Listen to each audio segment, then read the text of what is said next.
The morning of March 20th, 1945. Outside the German industrial city of Kaiserslautern, Lieutenant Colonel Bruce Clark watched his Sherman tanks roll down the Autobahn in what could only be described as a race. Not a race against Germans. A race against other Americans. Soldiers from the 10th Armored Division and the 80th Infantry Division were literally competing to see who could reach the city first, their vehicles barreling along Hitler's prized highway system like it was a peacetime exercise. Behind them stretched 50 miles of German territory taken in less than a week. Ahead lay a city that Hitler had ordered held at all costs. And defending it were boys barely 16 and men over 60, armed with weapons they barely knew how to use, commanded by officers who had already received orders to retreat. Clark had seen enough combat to recognize when an army was no longer fighting. This was not fighting. This was collapse. And in that collapse, in the speed with which German units were simply ceasing to exist, lay a story that would consume German high command with the same mix of denial, fury, and desperate rationalization that had defined their response to every disaster since Stalingrad. The question was not whether Kaiserslautern would fall. It fell that afternoon with barely a shot fired. The question was what Berlin would say when it did. How would they explain an army that had stopped defending? How would they justify orders to hold ground that soldiers were abandoning by the thousands? And most critically, how would they reconcile the material reality that their field commanders were reporting with the ideological necessity of believing that will alone could still turn the tide of this war? The gap between those two realities, between what was actually happening in Western Germany and what German high command needed to believe was happening, would produce some of the most revealing communications of the entire war. If you're enjoying this exploration of one of history's most fascinating military collapses, consider subscribing to the channel. It helps us continue bringing you these deeply researched, long-form historical documentaries. To understand what German high command said when Patton's army began capturing German soldiers by the tens of thousands, you first must understand what they were seeing on their maps versus what their field commanders were reporting from the ground. And you must understand Patton himself, because by March 1945, George Patton had become more than a military commander in the German imagination. He had become a symbol of what they feared most about American warfare, a kind of mobile, mechanized aggression that simply would not stop, that could not be reasoned with, that kept coming regardless of terrain, weather, or defensive preparations. This fear was not entirely irrational. Patton's Third Army, operational since August 1, 1944, had spent the previous 7 months developing a reputation for relentless forward momentum. When other armies paused to consolidate gains, Patton pushed forward. When logistics officers said advance was impossible due to fuel shortages, Patton's subordinates somehow found fuel, sometimes by stealing it from other American units. When higher command suggested bypassing a city because it would take 4 divisions to capture, Patton took it with 2 and sent a message asking if they wanted him to give it back. This was not recklessness. It was a calculated military philosophy. Patton believed, correctly as it turned out, that rapid advances caused more enemy disintegration than they cost in American casualties. Stop to dig in, and Germans would dig in too. Stop to establish supply lines, and Germans would establish defensive positions. But keep moving, keep pressure constant, keep units off balance, and the enemy's ability to organize coherent resistance would collapse faster than any amount of static fighting could achieve.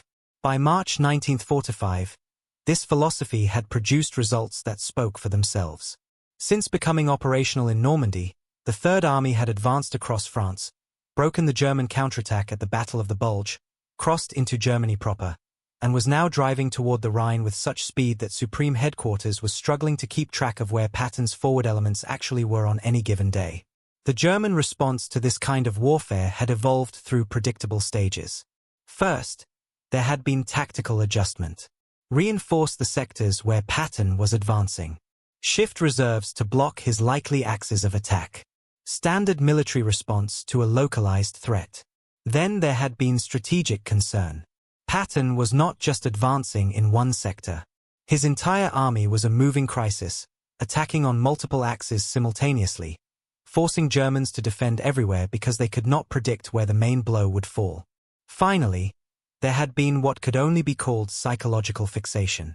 German intelligence overestimated Patton's force strength, assumed he commanded more divisions than he actually did, and attributed to him a kind of supernatural ability to appear where he was least expected. Before D-Day, this fixation had been useful to the Allies.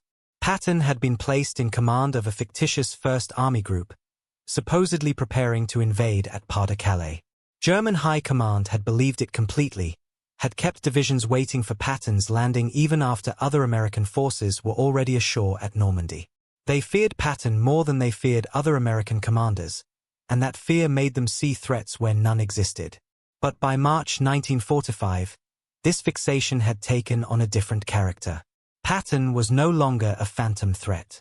He was a real one, advancing at a pace that German defensive planning simply could not match. And the more real the threat became, the more desperately German High Command needed to explain how their army could be failing to stop him. The answer they settled on would define their response to every message, every report, every desperate communication from the field over the next month. The problem was not material. The problem was moral. German soldiers were not being defeated. They were giving up. This interpretation was not entirely without basis. German units were surrendering in numbers that would have been unthinkable a year earlier. Entire battalions were laying down arms when faced with American armor. Soldiers were deserting their positions, melting away into the civilian population, choosing survival over what increasingly looked like pointless death. The Wehrmacht that had fought with such determination in Russia, that had extracted such a terrible price for every mile of Italian soil, that had nearly broken the Allied advance at the Bulge just 3 months earlier, was coming apart in Western Germany with a speed that shocked even American commanders. What German High Command refused to acknowledge was why this was happening. And to understand that why, you need to understand the specific military situation in mid-March 1945, because it was not a simple story of German weakness versus American strength. It was a story of German strategic collapse meeting American operational excellence at precisely the moment when the gap between the two would be most catastrophic. The German defensive position in the Saarpalatinate region, the area between the Moselle River and the Rhine, had been built on assumptions that were already obsolete by the time Patton's offensive began. The assumptions were these: first, that the West Wall fortifications, the Siegfried Line, would provide a defensive backbone strong enough to force Americans into slow, costly frontal assaults. Second, that even if some positions fell, the Germans could conduct an orderly fighting withdrawal, trading space for time while inflicting maximum casualties. Third, that the Rhine River would provide a final defensive barrier, a place where German forces could establish a coherent line and force the Americans to pause, regroup, and prepare for a major crossing operation. Every single one of these assumptions proved catastrophically wrong. The West Wall had been impressive when it was built in the late 1930s. Bunkers, dragon's teeth tank obstacles, interlocking fields of fire. It looked formidable on maps. But by March 1945, it had 3 fatal weaknesses. First, many of the fortifications had been stripped of their best guns and equipment, which had been sent east to Russia or south to Italy. What remained were concrete shells with inadequate weapons and insufficient ammunition. Second, the fortifications were designed for a different kind of warfare. They assumed infantry-heavy attacks that would be forced to approach on foot across killing zones. But Patton's armored columns simply bypassed strong points, leaving them isolated and useless. Third, and most critically, the West Wall required soldiers willing to die in bunkers to make it effective. And by March 1945, that willingness was evaporating. The assumption of an orderly fighting withdrawal proved even more delusional. An orderly withdrawal requires several things: clear chains of command, reliable communications, pre-planned fallback positions, units intact enough to conduct rearguard actions. Above all, it requires time. Time to organize. Time to move. Time to establish new defensive lines before the enemy arrives. Patton's offensive gave the Germans none of these things. His forces attacked on March 15th, and within 5 days they had broken through the West Wall, isolated German strongpoints, and were racing toward the Rhine. The speed of advance was so great that German units were being overtaken while trying to withdraw. Rearguards found themselves surrounded. Supply columns were captured on roads they thought were still secure. Headquarters were overrun before they could relocate. And the Rhine? The Great River Barrier that was supposed to buy time for Germany to organize some kind of final defense? Patton reached it on March 22 and crossed at Oppenheim the same night, encountering virtually no opposition. The barrier that German planners had assumed would require weeks of preparation to assault had been breached within hours, almost casually, by an American army that seemed to find every German assumption about what was operationally possible and then systematically prove it wrong. This was the situation German High Command was confronting in mid-March 1945. Not a setback, not a tactical reverse, but a complete operational collapse across an entire army group. And the messages they were receiving from the field made the scope of that collapse impossible to deny. Field Marshal Albert Kesselring, Commander-in-Chief West, was receiving reports that read like catalogues of disaster. The First German Army, which had held the Saar front for months, was ceasing to exist as a fighting force. The 7th German Army, shifted south to help contain Patton's advance, was disintegrating even faster. Towns that should have been defended for days were falling in hours. Divisions that should have been conducting organized withdrawals were fragmenting into groups of stragglers. And prisoners were being taken in numbers that exceeded anything the Americans had achieved in France. General der Panzertruppe Hermann Borch, commanding the Army Group G that was bearing the brunt of Patton's assault, sent messages that combined tactical reporting with barely concealed desperation. His units were running out of fuel. His armor was immobilized. His artillery was rationing ammunition.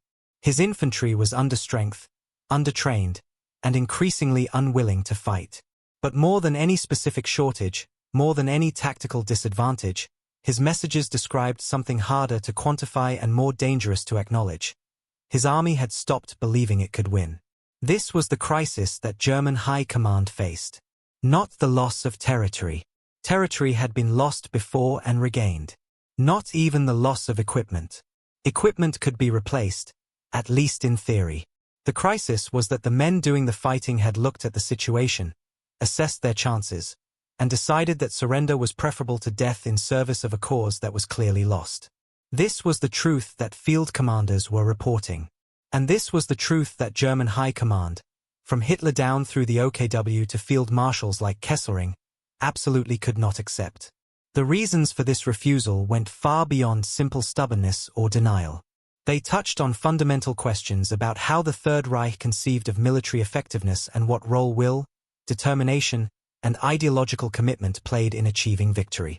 Hitler's entire strategic philosophy since the winter crisis outside Moscow in 1941 had been built on the idea that refusing to retreat could turn tactical impossibilities into strategic victories. When German armies had been pushed back from Moscow in December 1941, when commanders had requested permission to withdraw to defensible positions, Hitler had refused. He had issued stand-fast orders. He had demanded that positions be held regardless of cost. And arguably, it had worked. The German line had bent but not broken. The armies had survived the winter. The front had stabilized. From that experience, Hitler had drawn a lesson that he would apply to every subsequent crisis. Retreat was defeat. Only by refusing to give ground, by demanding fanatical resistance, by insisting that soldiers fight to the last could armies overcome material disadvantages. This was not entirely wrong as a tactical principle. There are situations where refusing to retreat prevents panic, maintains unit cohesion, and forces soldiers to fight effectively because they have no other option. But Hitler had elevated this tactical principle into a strategic absolute. Every position must be held. Every withdrawal must be prevented. Every commander who requested permission to retreat was demonstrating weakness of will. By March 1945, this philosophy had produced a German officer corps that had learned to phrase every message, every report, every request in language that Hitler wanted to hear. You did not say your position was hopeless. You said the enemy pressure was severe but resistance continued. You did not request permission to withdraw. You asked for reinforcements to hold your current positions. You did not describe your soldiers as demoralized. You described them as requiring greater leadership and determination. The result was a command system that had become systematically unable to acknowledge reality. And nowhere would this dysfunction be more evident than in German High Command's response to Patton's March offensive. The first messages Kesselring received from the Sarpalatinate did not say, "Our defensive line has been broken and our army is disintegrating." They said, "Enemy has achieved local penetrations. Units conducting fighting withdrawal in good order." This phrasing was technically accurate. The enemy had achieved local penetrations. Some units were conducting fighting withdrawals in something approximating good order. But the phrasing completely obscured the scale of what was happening. Local penetrations suggested that the defensive line still existed. Fighting withdrawal in good order suggested organized military operations. Neither was true. The defensive line had been shattered. The withdrawal was a rout. But those words, shattered and rout, were not used in official communications because using them would have required explaining why the line had shattered and why the withdrawal had become a rout. And those explanations would have led directly to questions about soldiers' willingness to fight and about whether Hitler's orders were operationally feasible. So instead, the messages used euphemisms. Heavy enemy pressure. Difficult supply situation. Units temporarily out of contact with higher command. Each phrase was chosen to convey information without triggering the response that acknowledging failure would bring. Because by March 1945, German field commanders knew exactly what happened to officers who reported that their soldiers were giving up. They were relieved of command. They were accused of defeatism. In extreme cases, they were arrested. The disconnect between what field commanders were seeing and what they felt they could safely report created a bizarre information environment where everyone in the German command structure knew the truth but no one could say it directly. Kesselring knew his armies were collapsing. His corps commanders knew their divisions were fragmenting. The divisional commanders knew their regiments were surrendering. But the official reports described tactical withdrawals and temporary setbacks, using language that preserved the fiction that the situation could still be restored through determination and aggressive action. This information problem cascaded upward. Kesselring reported to the OKW, the German High Command. The OKW reported to Hitler. At each level, the reports were filtered through the lens of what the recipient wanted to hear. By the time information reached Hitler's headquarters, it had been through so many layers of euphemism and face-saving that it bore only passing resemblance to what was actually happening in the field. And yet, even with these filters, even with every message carefully phrased to minimize the disaster, the sheer scale of Patton's advance made the truth impossible to completely obscure. Cities were falling. Thousands, then tens of thousands of soldiers were being captured. Territory was being lost at a rate that exceeded anything seen in France the previous summer. Something was clearly, catastrophically wrong. And German High Command needed an explanation that did not require them to acknowledge that their entire strategic philosophy was bankrupt.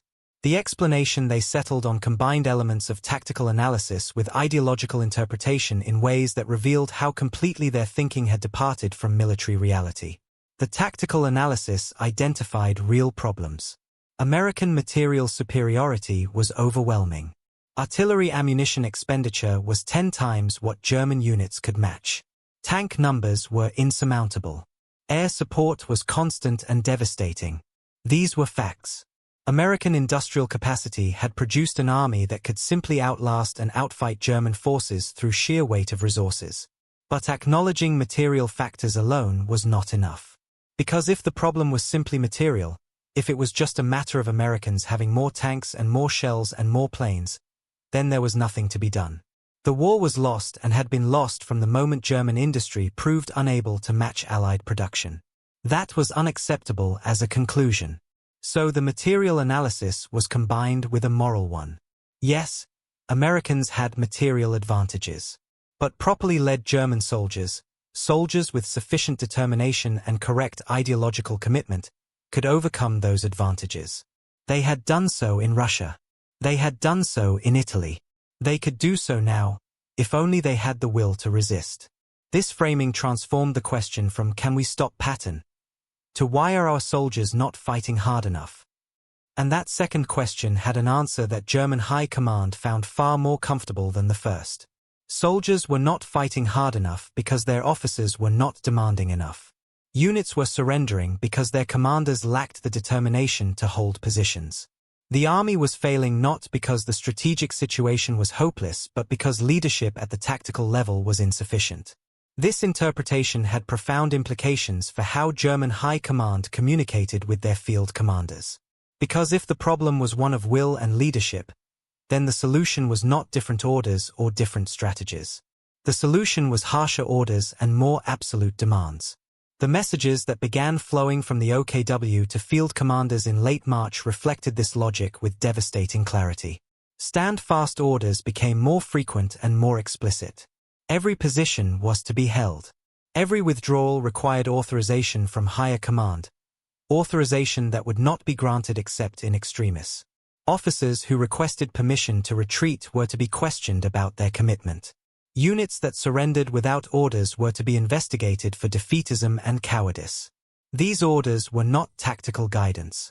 They were attempts to use command authority to override the material reality that field commanders were facing. They were demands that will and determination accomplish what strategy and resources could not. And field commanders, receiving these orders, found themselves in an impossible position. They knew their armies were collapsing. They knew that standing fast would simply mean being overrun in position rather than being overrun while retreating. They knew that demanding soldiers fight to the last when the cause was clearly lost would not restore their fighting spirit. But they also knew that saying these things, acknowledging these realities, would end their careers and possibly their lives. So they did what any rational person in an irrational system would do. They complied with orders when they could, evaded them when they must, and reported what they knew would be accepted rather than what was actually happening. The result was a command system that had ceased to function as a mechanism for matching means to ends and had become instead a theater where everyone performed their assigned roles, speaking the lines they knew they were expected to speak, maintaining fictions that everyone knew were fictions, while the actual war went on around them, indifferent to their pretenses. The numbers told a story that words could not soften. Between January 29 and March 22, 1945, Patton's Third Army captured 140,112 German soldiers. Killed or wounded another 99,000. In less than 2 months, the entire German 1st and 7th Armies had ceased to exist as fighting formations. These were not theoretical numbers on a map. They were men, real soldiers who had made the decision that capture was preferable to death, who had looked at their situation and concluded that continued resistance served no purpose. And German High Command needed to explain how this was possible. The initial response from Kesselring's headquarters was to frame the prisoner numbers as a temporary accounting issue. Units had become separated during the retreat. Communications had been disrupted. Some soldiers who were listed as captured had likely escaped or would rejoin their units once the situation stabilized. This interpretation required ignoring the reality that American prison camps west of the Rhine were filling with men who showed no interest whatsoever in rejoining anything. But acknowledging that reality would have required acknowledging something far more dangerous, that the Wehrmacht's fighting spirit, the ideological foundation upon which Hitler's entire strategic philosophy rested, had collapsed in Western Germany. The messages Hitler received about Patton's advance were filtered through this need to avoid admitting defeat. When Patton reached the Rhine on March 22 and crossed at Oppenheim that same night without even a preparatory artillery barrage, without aerial bombardment, simply sending boats across a river that was supposed to be an insurmountable barrier, the news reached Berlin in language that obscured the significance. Enemy forces had established a bridgehead at Oppenheim. German defensive measures were being organized. Counterattacks were being prepared. Each phrase was technically true. Each phrase completely missed the point. The point was that Patton had bounced the Rhine, had crossed one of Europe's great rivers as casually as if it were a minor stream, and the German forces that were supposed to defend it had barely noticed he was coming. Hitler's response to the Oppenheim crossing revealed how completely his command philosophy had departed from military reality. He demanded counterattacks. He ordered reserves committed to eliminate the bridgehead. And when told that no reserves existed, that the 6th SS Mountain Division had just been transferred elsewhere on Kesselring's orders, that the forces available were inadequate to mount any serious counteroffensive, Hitler's reaction was not to adjust his strategy. It was to question whether his commanders were properly committed to defending Germany. The gap between what Hitler ordered and what was physically possible had become so wide that his orders no longer even registered as military instructions. They were expressions of will, declarations of ideological commitment, demands that reality conform to belief. And field commanders, receiving these orders, did the only thing they could do. They acknowledged receipt and continued doing whatever seemed tactically necessary to keep their remaining forces from being completely destroyed. The pattern repeated itself across every sector where Patton's forces were advancing. German defensive positions would be identified. Orders would be issued to hold them. American armor would arrive. And the positions would be abandoned, sometimes without a fight, sometimes after brief resistance that accomplished nothing except to add a few more names to casualty lists. The 89th Infantry Division crossed the Rhine at Oberwesel on March 28 against minimal opposition. The 87th Division crossed at Boppard. The 4th Armored Division, which had raced across France the previous summer, raced across southern Germany with the same momentum, covering distances in days that German planners had assumed would take weeks to traverse. And at each crossing, at each advance, German High Command issued orders to stop Patton, to contain his bridgeheads, to launch counterattacks. These orders arrived at headquarters that no longer had the forces to execute them, that were commanding divisions that existed on paper but had been reduced to battalion strength in reality, that were receiving instructions to attack when they lacked the fuel to move their vehicles and the ammunition to sustain combat for more than a few hours. The dysfunction was total. The command system was still operating, still issuing orders, still generating the paperwork of military operations. But it had lost all connection to what was actually happening on the ground. It had become a bureaucratic machine that continued running even after the organization it was supposed to control had disintegrated. Joseph Goebbels, Hitler's propaganda minister, recognized the crisis with a clarity that military commanders seemed unable or unwilling to express. On March 24, in his diary, he wrote that the situation in the West had entered an extraordinarily critical, almost deadly phase. He saw immediately what the Rhine crossings meant. The Allies were not just advancing. They were doing so without the kind of heavy casualties that might slow their momentum or force them to pause and regroup. They were overrunning German positions so quickly that the Wehrmacht could not establish coherent defensive lines. And most critically, they were demonstrating that German soldiers, when faced with overwhelming force and no hope of reinforcement or resupply, were choosing surrender over death with a frequency that made a mockery of Hitler's demands for fanatical resistance. But Goebbels, for all his recognition of the crisis, was part of the same system that had created it. His solution was not different strategy. It was better propaganda. More emphasis on the consequences of defeat. More reminders of Allied plans for Germany. More appeals to soldiers' sense of duty and to the necessity of defending the homeland. The assumption underlying this approach was the same assumption underlying Hitler's standfast orders, that the problem was one of will. That German soldiers were capable of stopping the Allied advance if only they could be made to want it badly enough. That motivation could overcome material reality. This belief in the primacy of will over material circumstances was not new to March 1945. It had been building in German strategic thinking throughout the war, reinforced by early successes that seemed to validate the idea that determination and aggressive action could overcome numerical and industrial disadvantages. But by March 1945, it had metastasized into something approaching collective delusion. The gap between the situation German High Command described to each other and the situation field commanders were experiencing had become so wide that they were effectively living in different realities. Hitler, in his bunker in Berlin, was planning campaigns with forces that no longer existed. Kesselring, at his headquarters, was issuing orders that could not be executed. Field commanders were watching their armies disintegrate while writing reports that used language carefully chosen to avoid triggering the response that admitting defeat would bring. The specific instance that perhaps best illustrated this disconnect involved the Ruhr pocket. As Patton's forces drove north and east from their Rhine crossings, and as Montgomery's 21st Army Group advanced from the north, German forces in the Ruhr industrial region found themselves increasingly surrounded. By early April, over 325,000 German troops under Field Marshal Walther Model were cut off, their backs to a region that could not support them, facing Allied forces that were content to contain them rather than assault them directly. Hitler's orders to Model were unambiguous. Hold the Ruhr. Use it as a fortress. Tie down Allied forces. Model, looking at his situation, knew these orders were impossible to execute. The Ruhr was not defensible as a fortress. It lacked the supplies for a prolonged siege. The forces within it were already demoralized and fragmenting. The only question was how long the pocket would last before it collapsed. But Model could not say this directly. So his messages described German determination, defensive preparations, the organization of supplies. All true in a narrow technical sense.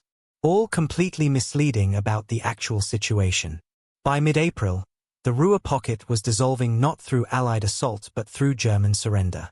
Units were giving up by the thousands. Soldiers were walking away from their positions. The command structure was fragmenting as officers recognized that continued resistance was pointless.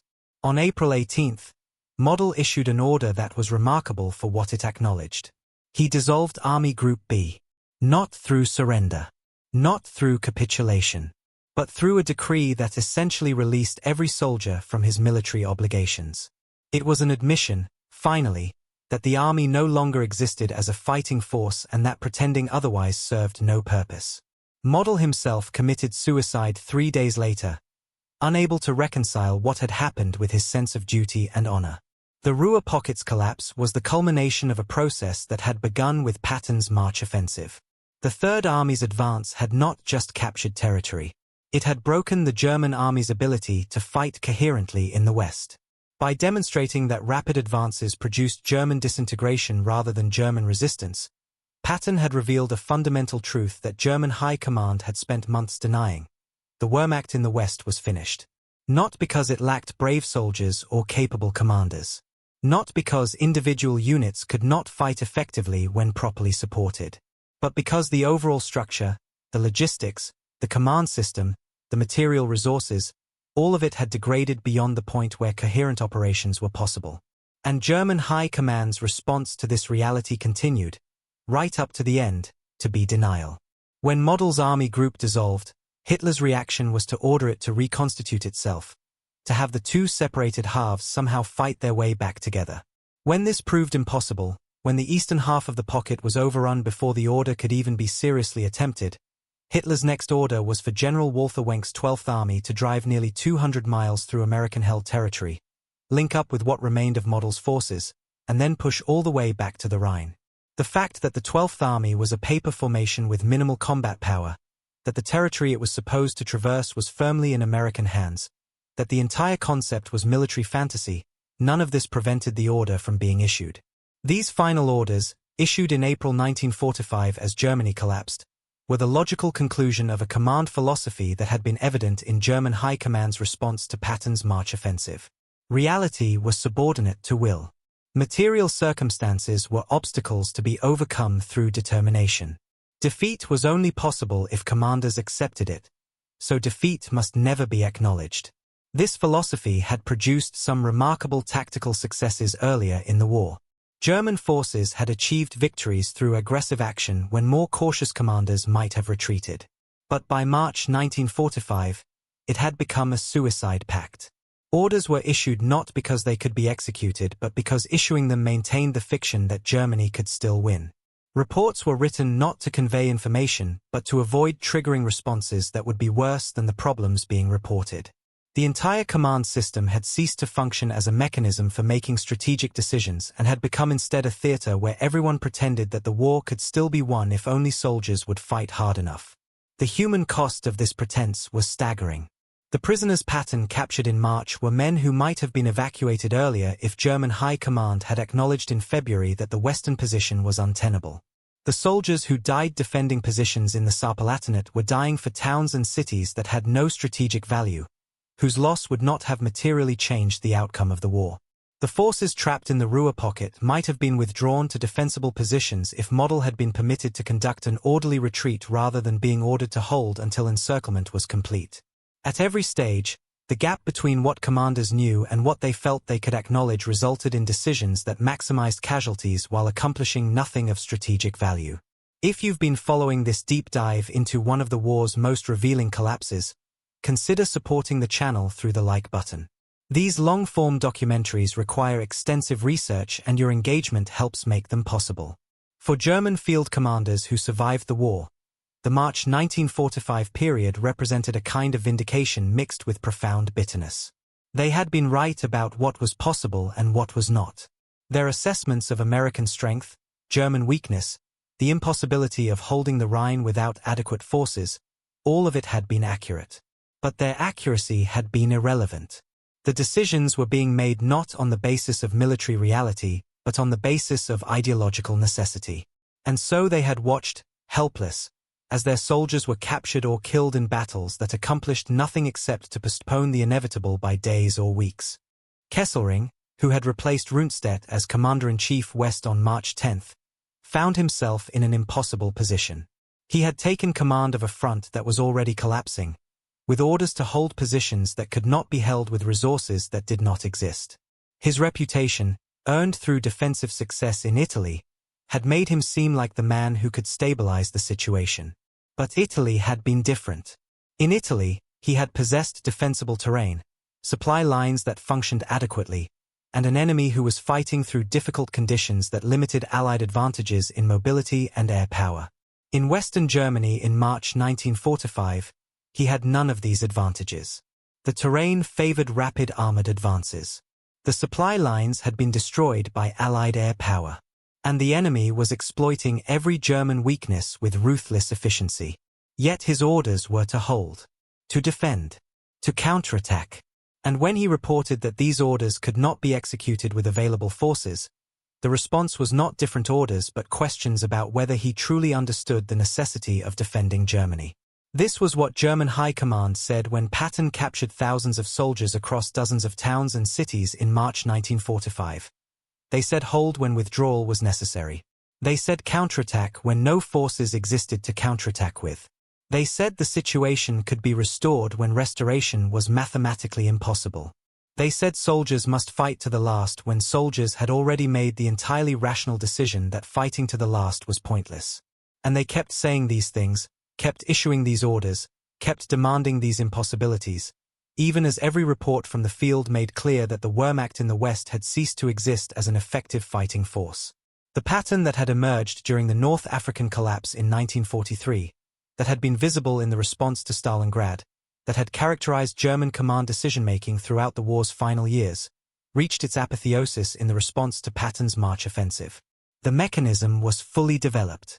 Field commanders reported impossible situations in language designed to minimize the impossibility.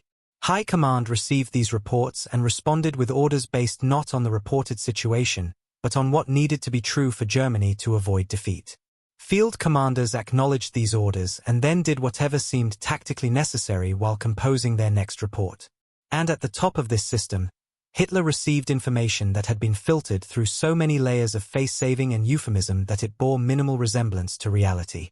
The consequences extended far beyond Western Germany. The lesson Hitler took from the March collapse was the same lesson he had taken from every previous defeat. German soldiers needed to be more willing to die. Stand-fast orders became even more absolute. The punishment for unauthorized withdrawal became even more severe. Officers who suggested retreat were relieved, arrested, or in extreme cases executed. The expectation that units would fight to complete destruction, would never surrender regardless of circumstance, would choose death over capture under any condition. This became not just policy but the defining requirement of German military service in the war's final weeks. This intensification of demands for fanatical resistance produced results that were exactly opposite to what Hitler intended. Units did not fight harder. They disintegrated faster. Soldiers did not become more determined. They became more willing to surrender at the first opportunity.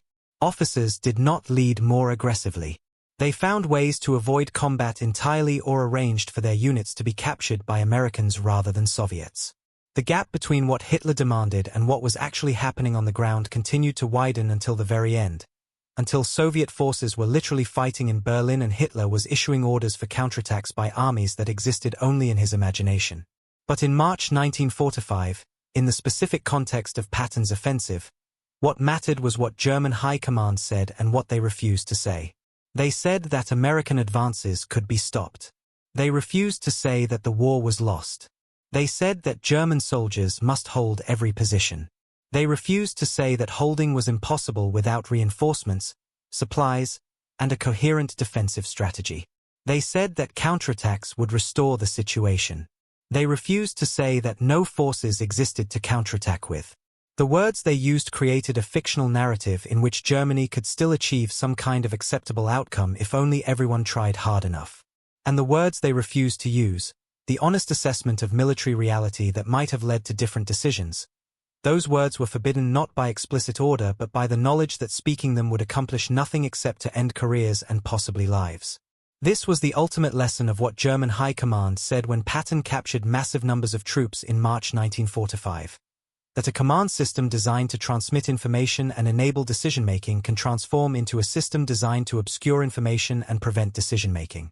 That the pressure to tell superiors what they want to hear rather than what they need to hear can become so intense that truth becomes literally unspeakable. That ideology can override reality to the point where orders are issued not because they might succeed but because issuing them maintains necessary fictions. And that once this process begins, once the gap opens between what everyone knows and what anyone can safely say, reversing it becomes nearly impossible because doing so would require someone with authority to acknowledge how bad things really are, and that acknowledgement would itself constitute admission of defeat. For the 250,000 men who surrendered in the Ruhr pocket, for the 140,000 captured during Patton's March offensive, for the hundreds of thousands more who would be captured in April and May as Germany collapsed completely, what German High Command said or refused to say had determined their fate. They had fought in armies commanded by officers who could not tell the truth about the military situation. They had received orders from a high command that prioritized ideological commitment over operational feasibility. They had been told to hold positions that could not be held, to achieve victories that were impossible, to demonstrate a fighting spirit that no amount of spirit could translate into actual combat effectiveness against overwhelming material superiority. And when they had made the entirely rational decision to surrender rather than die for no purpose, they had become evidence of German moral failure rather than evidence of German High Command's strategic bankruptcy. The story of what German High Command said when Patton's army swept through Western Germany is not ultimately a story about military tactics or operational decisions. It is a story about how organizations lose the ability to acknowledge reality, about how the need to maintain morale, to preserve fighting spirit, to avoid defeatism, can create systems where truth becomes dangerous and delusion becomes policy. About how the gap between what leaders say publicly and what they know privately can widen until it destroys the organization's ability to function. And about how the soldiers who suffer the consequences of this dysfunction are often blamed for the failure rather than the command structure that made failure inevitable. What German High Command said when North Africa collapsed had revealed these patterns in embryonic form. What they said when Patton captured thousands in March 1945 showed the patterns fully matured. The same disconnection between field reality and headquarters perception. The same use of euphemism to obscure disaster. The same demands for impossible victories. The same refusal to acknowledge that strategy needed to change. The same punishment for commanders who spoke truth. All of it was there in North Africa in 1943. All of it was still there in Western Germany in 1945. The only thing that had changed was the scale of the disaster and the proximity to final defeat. And that was what German High Command said when Patton's Third Army captured more German soldiers in 2 months than most armies captured in entire campaigns. They said everything except the one thing that mattered, that the war was lost, that continued resistance accomplished nothing except to add names to casualty lists, and that the brave men still fighting deserved commanders who would acknowledge reality rather than demand they die for a cause that was already defeated. That truth, the most important truth, the truth that might have saved tens of thousands of lives if spoken earlier, remained unspoken until the very end, when Soviet and American forces met at the Elbe and Germany surrendered unconditionally. Only then did German High Command finally stop issuing orders, stop demanding miracles, stop pretending that willpower alone could overcome material reality. Only then did the word stop, because there was finally no one left to give orders to, no army left to command, no fiction left worth maintaining. The gap between what they had said and what had actually been true had consumed the entire Wehrmacht, and in the end, silence was the only honest communication left.